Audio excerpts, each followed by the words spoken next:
afternoon. Today is Tuesday, October 3rd, and we do have a birthday today. Well, we have two birthdays. It's my niece Renee's birthday, but I don't have any contact with Renee. She kind of got mad at the family, and she's on Jim's side of the family.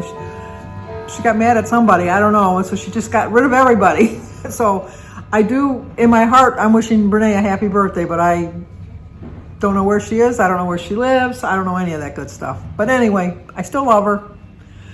But it's also Jay, J-A-I. Today's Jay's birthday. Happy birthday to you. Happy birthday to you.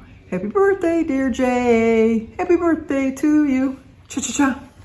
Well, I hope you have a great birthday, Jay. Who's on the phone? I don't know who that is. It's a potential scam. Let me hit no. I hit decline. I don't know who they were. A little bit of different setting. This blanket Jim got. Well, anyway, we have an anniversary. Did I say Mary Fran and Jason? Today's their second anniversary. So Mary Fran and Jason, happy anniversary, happy anniversary, happy anniversary, happy anniversary. Happy, happy, happy, happy, happy anniversary. Happy, happy, happy, happy, happy anniversary. Well, I hope you have a great anniversary, Mary Fran and Jason. Anyway, I was going to say, when we were in Frankenmuth, Jim bought this blanket. It feels creepy. It's like, it's an Outlander blanket. I don't watch Outlander. I'm sure a lot of people out there do, but it's there. And on this side it says that. But it's creepy feeling. So I don't even want it behind me. This is our little house on the prairie blanket we had. When we went to Minnesota a couple of years ago, we went to the Laura Wildner's museum, and then there was like a little gift shop. And it was about probably 25 miles from our hotel. And the very next morning, Jim says, I really want to go back there and get a blanket. I'm thinking, why didn't we just buy the blanket yesterday? So we had to drive 50-mile round trip to get that blanket. But it's a nice blanket. I'll give them that. I have too many blankets. I do like to keep the house cool in the winter. So we're always wrapped. You'll always see me in a hoodie. You'll always see me with like a flannel shirt or something like that. And you'll always see me wrapped in a blanket. It's just who I am. It's just who I am. Trying to catch up on my YouTube videos because while I was gone for the weekend, I fell way behind. So I'm trying to catch up now. Let me see if I can get you a little closer. I'm hoping I'm loud enough. I am a pretty big mouth. I do have a big mouth, I know that. But, and thank you for everybody letting me know that you could hear my video fine yesterday. When I was editing it, because I sat in the living room here because Jim was watching the football game, and I thought, I'll just put my earbuds in and edit that. It was annoying me. So, yeah, I know. And Jimmy S. always says, Sandy, don't even do a video in the car. All I hear is That's why I gave a warning at the ahead of it. I was just for you, Jimmy, just for you. But I just didn't want to do it all over again. It was a 23-minute video, and I thought, I'm not going to do a voiceover on that. So, no. Good news about Kim. I can't believe when I was in the hospital, when I had my knees replaced, I had to stay 3 days. At least 3 days. I might have been there 4. But they sent her home the same day. I thought, oh my gosh, they must be. I was always kind of leery because when I got my knees done, I was very fortunate that I found somebody that would do it at a young age, because I was 58 when I did my first knee and I was 59 when I did my second knee. And I was probably 260 pounds at the time, maybe 275. So I was really overweight. So how I found a doctor that would do it for me is just a miracle. But maybe because I think back then it was more, not experimental, but not as prevalent as it is. I can't think of that big word. It's a big word to come out of this little tiny mouth. The only thing little about me. But it wasn't as prevalent to have the knee surgeries done back then. So, and I always worried because they told me they would probably only have like a 20-year guarantee. And I thought, well, I'll be 79. I'll be old. I won't really worry about it. Well, that's in 6 years. And I'm thinking, I'm kind of worried about it now. It's like, But now that I see that it seems so much less invasive. I I mean, they still got to cut you open and all that. I know that, but it was just, it was, I guess it was just different back then. But I told Kim, I sent her a little message. I said, make sure you take your painkillers, because I was feeling pretty good. And I thought, I don't really need a painkiller. I'm doing pretty good. And then the pain kicked in. And let me tell you, it takes a while for those pain pills to work. And so I learned very early on. And so what I would do too is I would plan my therapy sessions just like a half an hour after I took a pain pill, so that it would kind of work to my favor then too. But I only took them for about a week, because I didn't like the feeling that I had. I didn't like the pain, obviously, but I didn't like I just felt, I don't know, it's just weird, just really weird. And then when I had my second knee done, I decided to stop taking them earlier than I did my first rodeo. I thought I'd do a little quicker the second time. And I was so sick, and I had the shivers, and I was vomiting, I had diarrhea. And I called my doctor, and I said, I think I've got the flu or something. And so he, asked me some questions in that. And it turned out that I was having withdrawal from the, I think the second knee, I think I was taking Oxycontin for the second knee. Because the first one, I know I was taking Vicodin. And that didn't bother me at all. Denise couldn't take them, because she took them in the hospital, and she woke up screaming. And they came in here, and she thought her knee was cut open, because all she saw all over her bed was blood, because she was hallucinating. So they had to find something different for her, so she can't take Vicodin. But I do think I was taking Oxycontin the second time, and I didn't like, it was such a different feeling from the first time. And I was deathly ill. Oh my gosh, for like 3 days. It was almost to the point that I was going to go back on the pill. I really was going to go back on the pill, because it was awful. The withdrawal was awful. But I'm glad I did, after watching all these shows now about how these people are got so addicted to it. Because I think most families, we have addictive qualities in my family. And so I do think that was probably to my detriment for that. So I went yesterday to Kroger's to get the roasts for Jimmy and Jimmy's birthday dinner on Thursday. And they didn't have any. They were all sold out. And so she said that she had ordered some that they'd be in today. And so when I got up this morning, I thought, well, I'm going to go over there and get my roasts. And when I first walked in the door, there's a display in the produce department. There was this big display of all the roasts in there that were on sale.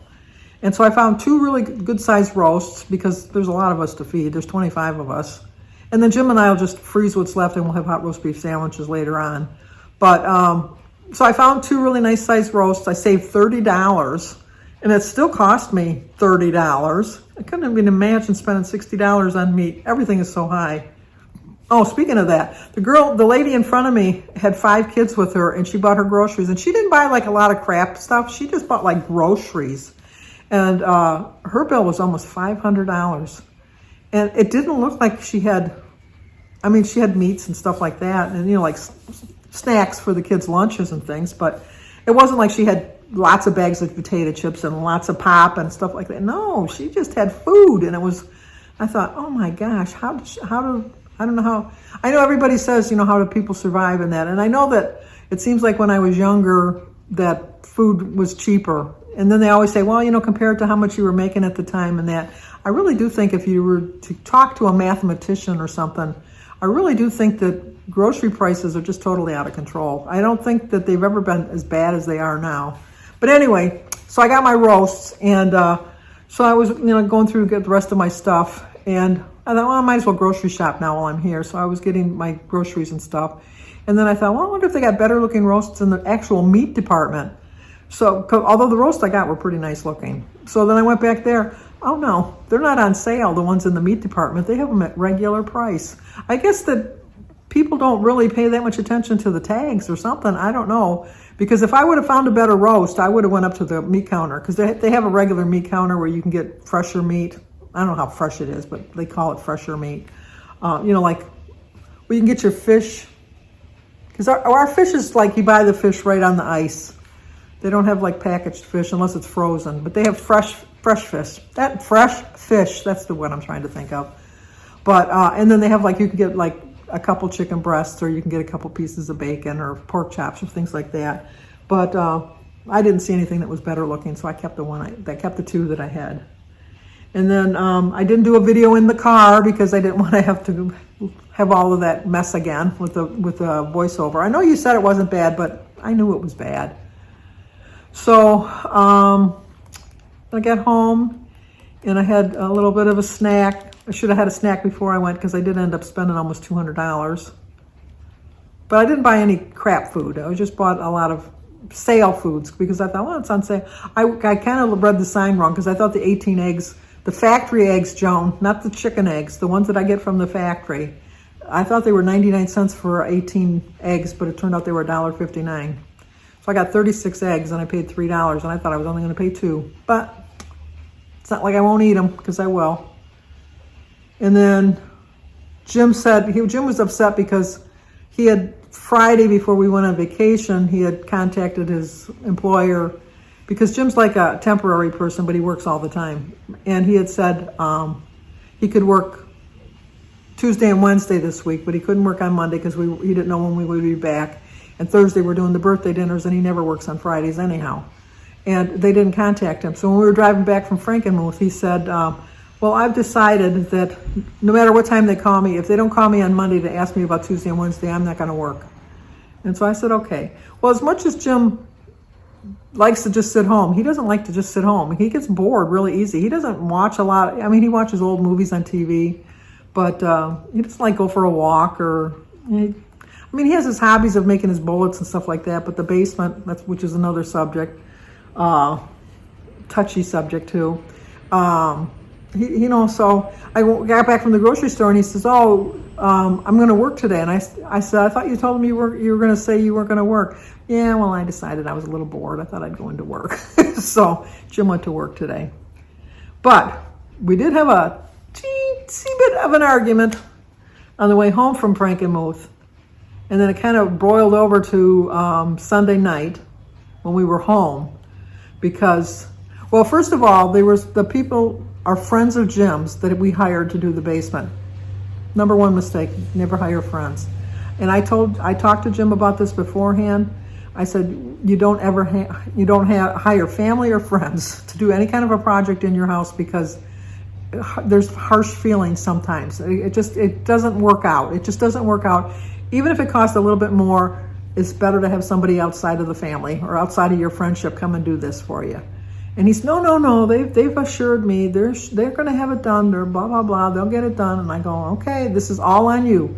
I said, because any other project that we ever have at home that gets done quickly, it's not because I sat back. It's because I got on their butts and told them, you said you'd be here. You said you'd be there. You're going to do this. You're going to do that. And I said, so I'm leaving this all up to you. And so he says, fine, they're not going to give us a hard time. So then they were supposed to come last Tuesday, and they didn't show up. And I didn't say anything. And so then they texted late Tuesday night and said they for sure would be there Wednesday. They didn't come on Wednesday. Thursday morning, they texted and said they would be there Thursday afternoon. They didn't show up. So then Thursday night, they called and they said that they could come Friday and work the whole day Friday. And so Jim says, okay, fine, you can come Friday. And so I told him, I said, well, they can't come on Friday because we're not going to be home. We're leaving to go to Frankenmuth. And he says, oh, well, I thought maybe Denise could come and sit over here with you. I said, well, first of all, I'm not asking Denise to come and sit over here because they've proven to me for the last 4 days that I can't count on them. And I don't believe that they'll be doing anything, and I'm going to have Denise sitting here waiting for them, and they're not going to show up. And I says, and that's going to piss me off even more. So he says, well, if they could call Denise and she could come over and let them in, and then they can just work without anybody here. Oh, hell no, that's not going to happen. I said, oh no, that is not going to happen. I said, no, this is not going to happen. So he said, well, okay. And so then when they were talking, they said, well, we're going to go up north anyhow for the weekend. I know in Michigan, anytime you go above the thumb, it's called up north. Or the thumb and above, it's up north. So I said, okay. So they promised they'd be here Monday morning at 10 o'clock. It was 4 o'clock. Oh, Sunday night. That's Sunday night when we were going to bed, because we had that little argument on the way home, because that's when I was telling Jim. wasn't really an argument. It was just a discussion, because we didn't get mad or anything. It was just a discussion. And I told him about, how I'm always on everybody. It's your turn to do this now. You've never done it our whole married life. This is the one thing you want to do. It's the one time we've hired friends to do something when I was so against it from the very beginning.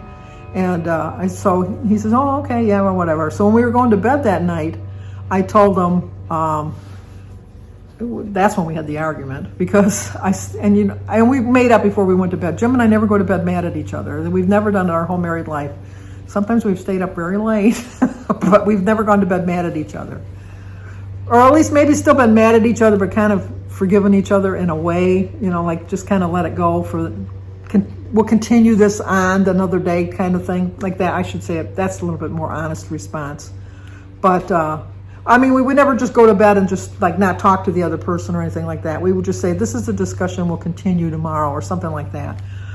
But anyway, I told him, I said, they're keeping us from getting money, because once they're done with their project, once we send pictures of the finished project, we'll get another check for $3,000 from the insurance company that shows, because I have replacement or something.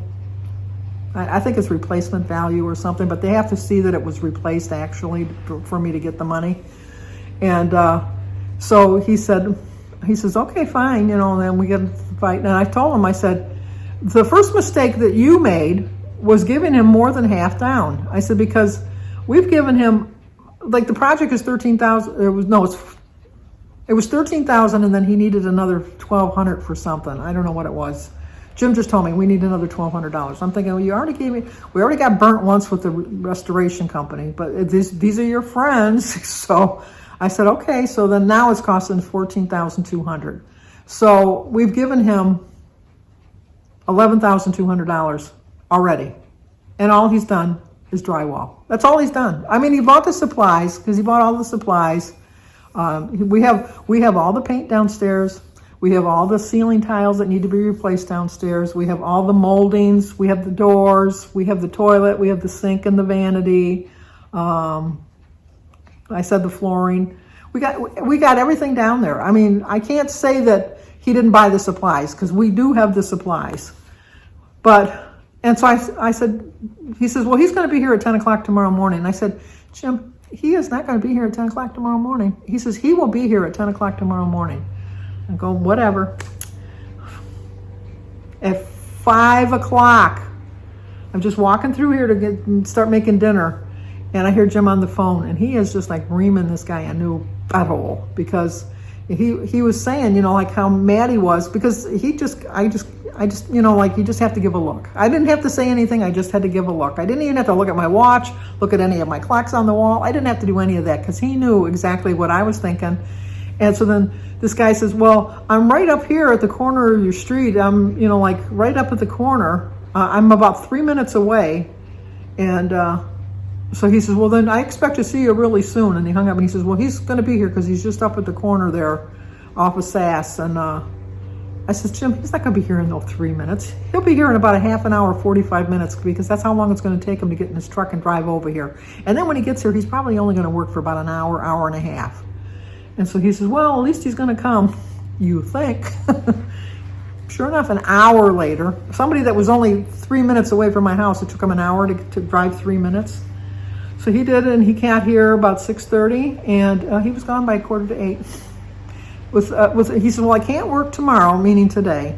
He says, but I'll definitely be there on Wednesday at 1 o'clock, and we're going to work till dark, and then I'll be there Thursday, Friday, and Saturday, all during the day. I'll get there early in the morning, and we're going to not leave until it's late at night, until everything is done.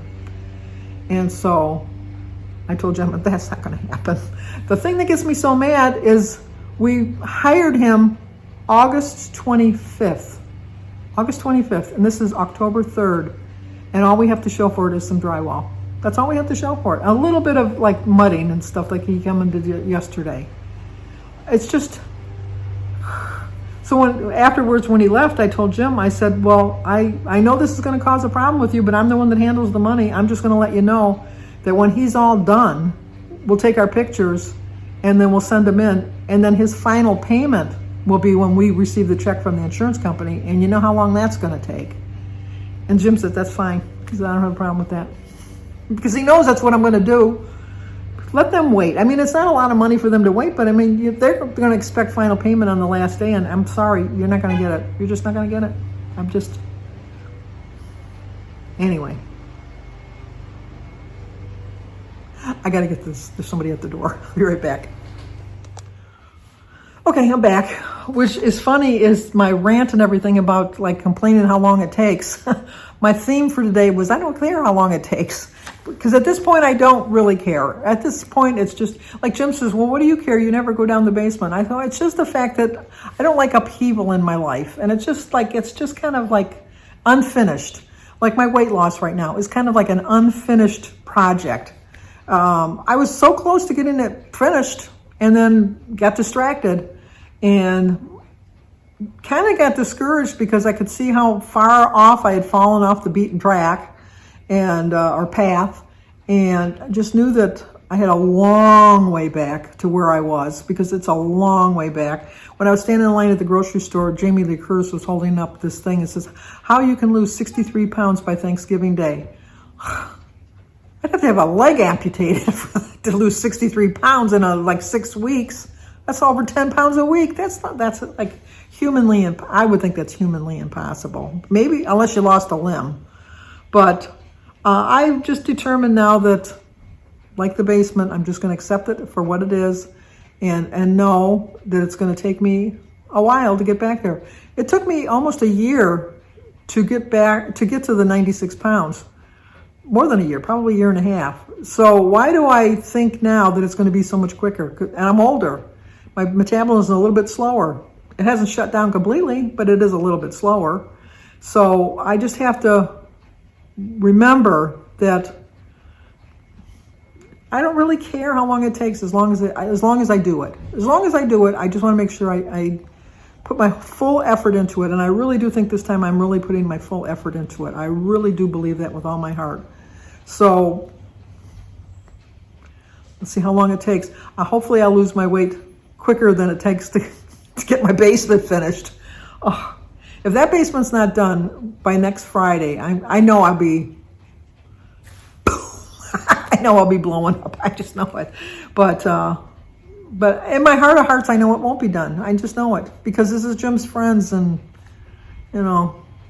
it's just the way it goes. I knew it was their second job when we took them on, and I knew it was like an after work kind of a job, but I was assured it was going to be only 3 weeks at the most, and we're talking now 5, if not 6. 25th, 6 and 30 is 36, 39. Yeah. Almost 6 weeks. Almost 6 weeks. Not acceptable. Not acceptable. But giving up on my weight loss journey, that is also not acceptable. And I am not giving up, and I am determined to get back on track. And I think I am. I really do. I think my weekend proved to me that I can enjoy myself and still have a good time, and food doesn't have to be all majorly involved. But anyway, that's going to do it for today, because I babbled and ranted on. I have to rant to somebody. I just really, and thank you for letting me rant, because I know it was a rant.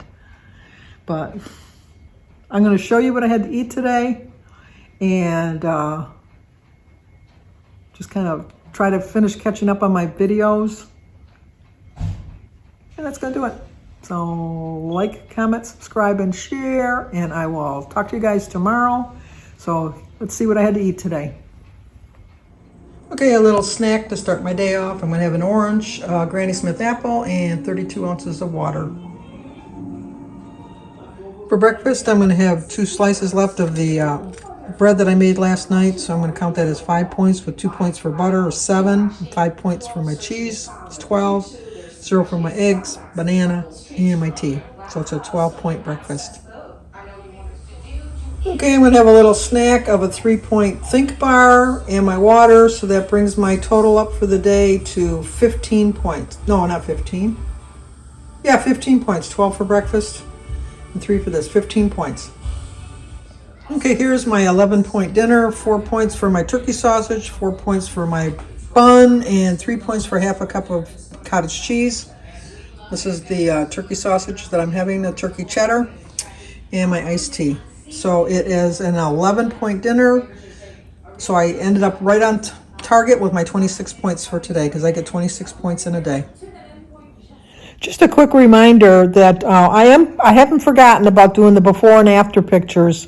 I've just been kind of winding down from my weekend. So if you're still interested in sending me some pictures of your before and after, I really would appreciate it. My plan is to have the video up on Friday afternoon.